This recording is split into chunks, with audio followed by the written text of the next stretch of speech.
திருப்பூர்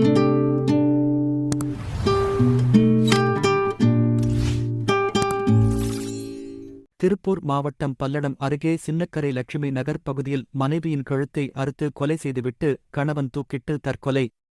உடலை கைப்பற்றி போலீசார் விசாரணை. திருப்பூர் மாவட்டம் பல்லடம் அருகே சின்னக்கரை பகுதியில் லட்சுமி நகரில் சிலம்பரசன் மற்றும் அவரது மனைவி அகிலாண்டேஸ்வரி ஆகியோர் தங்களது 2 குழந்தைகளுடன் கடந்த 4 வருடங்களாக அங்கேயே தங்கி இறைச்சிக் கடை நடத்தி வந்துள்ளனர். இன்று காலை சிலம்பரசன் தூக்கிட்ட நிலையிலும் அகிலாண்டேஸ்வரி கழுத்தறுக்கப்பட்ட நிலையிலும் சடலமாக கிடந்துள்ளனர். தகவல் அறிந்து சம்பவ இடத்திற்கு வந்த பல்லடம் காவல்துறையினர் விசாரணை மேற்கொண்டனர்.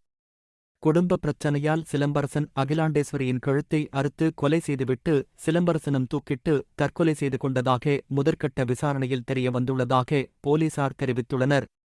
தற்பொழுது மோப்பநாய் மற்றும் தடயவியல் நிபுணர்களின் உதவியோடு சம்பவ இடத்தில் போலீசார் விசாரணை மேற்கொண்டு வருகின்றனர். இருவரின் உடல்களும் பிரேத பரிசோதனைக்காக பல்லடம் அரசு மருத்துவமனைக்கு அனுப்பி வைக்கப்பட்டுள்ளது. உயிரிழந்தவர்களின் உறவினர்கள் சம்பவ இடத்தில் குவிந்துள்ளதால் பரபரப்பு ஏற்பட்டது.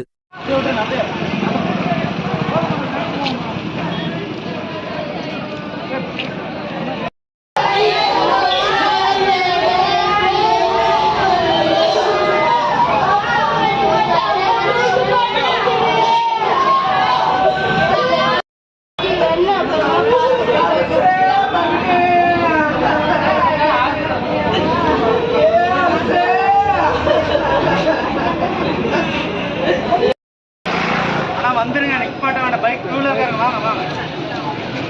வண்டி எப்படி உள்ள வருது? அந்த ஜீப் எடுத்தா உள்ள போகலாம். அதுவாகடா.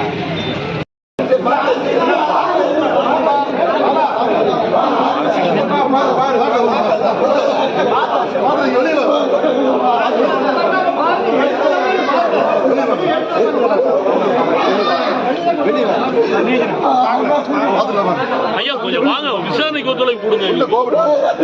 வாங்க வாங்க ஐயா, வாங்க கொஞ்சம் கோஆபரேட் பண்ணுங்க. அப்படி போய் விலைக்கு வண்டிக்கிட்டு போட்டு போட்டு